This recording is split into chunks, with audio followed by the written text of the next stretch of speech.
Hello everyone, welcome back. Thank you so much for viewing this video, and thanks for everyone who's viewed my previous videos. Really appreciate that you've taken the time. Going to change it up a little bit today.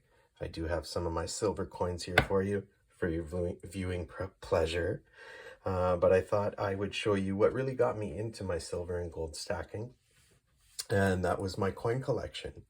And I have 3 coins to share with you today from my own personal collection. I'm going to start with something that a lot of coin collectors hate, and it's the fact that I clean my coins. That's my own personal decision. I like to look at them nice, bright, shiny, and clean. It goes against basically everything the coin collecting world has said, but I don't care. It looks good to me. I have no planning on really selling my stuff, just more sitting and looking at it and appreciating its beauty. Coins in general and the metal, when it sits, it creates what's called a patina, and a patina is the layer of reaction on top of a coin when it mixes with other metals or other things like water, and that's what coin collectors look at, and it maintains, I guess, the value of the coin. For me, I just like it clean. I use a bit of metal cleaner, which goes against everything that you've probably been taught, but hey, that's what I like. First coin I want to share with you, this 1945 American wheat penny with Abraham Lincoln on the front. Nice, shiny, and clean. There's no tones to it. I have cleaned it. I know a lot of people are cringing right now. On the back,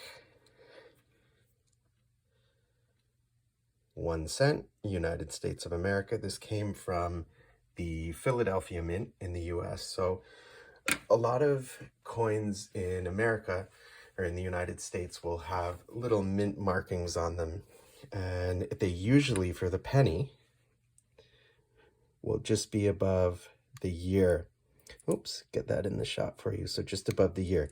You do not see that on this penny, and you will not see that on many pennies. And that means that it most likely came from the Philadelphia Mint in Pennsylvania. Sometimes you'll see a little P, and that stands for Philadelphia. Sometimes if you see a D, that stands for Denver, or an S for San Francisco. So those are the big 3 mints. I know there are more than that in the US. I believe there's a big one called West Point as well. But those are the big 3 mints that you see in the US. I think I really appreciate this coin because it is a World War II era coin. 1945 marked the end of the war. And it looks awesome. Great for the collection. One of my favorites. And I love that it's clean. And no one can tell me otherwise. Next coin actually came out of my dad's collection. And I'm sure he got it passed down from his father. It is, get it straight for you here, an 1899 Hong Kong 10-cent piece. So from what I understand, it is about 80% silver, and the letterings in here, the Chinese characters, actually just translate to Hong Kong 10 cents. So on the back, we have Queen Victoria wearing her crown in one of her very last years, sitting on the throne. I believe she passed away in 1902. Correct me if I'm wrong. But this is one of the last few years you'll see her on a coin, of course. Hong Kong was part of the British Empire until the late 1990s. Until then, it went back to China. So a really cool coin, part of my collection. I have somewhat cleaned it, and that is just for my viewing pleasure. It will hold the value more in its silver rather than the actual coin, but I think it's really cool. It's a foreign coin. a great picture of Queen Victoria in one of her last minted coins, last few years. The last couple coins I'm going to share with you are from my home country of Canada. And these are two of my favorite coins. They are the Canadian 5-cent nickel. And they're World War II era. So the first coin on your left is from 1942. And the second coin, of course, is from 1943. On the back, we have King George VI in all his glory. But a couple comments on this coin. It's not gold. It looks gold. It is a metal called tambak, which is actually, and sorry if I pronounced that wrong, it's actually a sort of a cheaper material, a cheaper metal alloy. If you look at the date and time of these coins, so 1942, 1943, you're at the height of the war in Europe, the height of the war in Japan, and nickel, which was primarily used before, was being used for the war effort. So Canada had to mint using a less expensive product, and that's when you have the tambak use.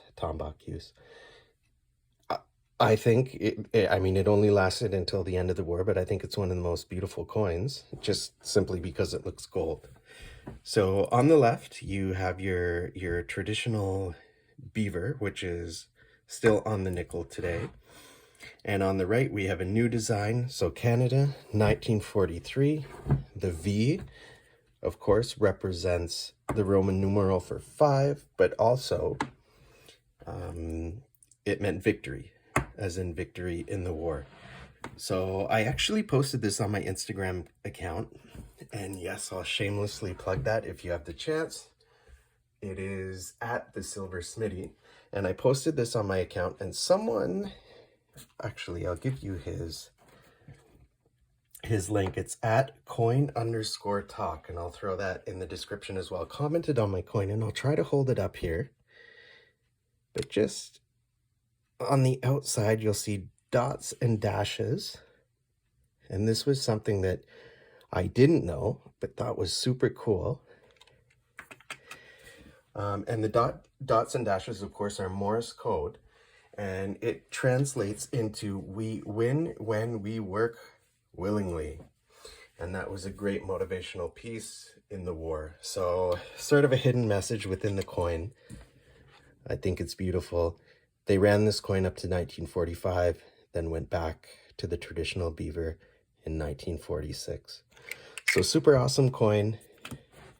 You have King George VI on the back, a young looking King George VI. He was probably a little stressed out with the war going on. But really, really cool coins for me. So thank you. I'm going to continue to do some more videos on coin collecting. I have a lot more silver coming in. I actually have a lot of coins in my collection that are silver, and I will post that for you guys very soon. Thank you so much for watching. Have a good one.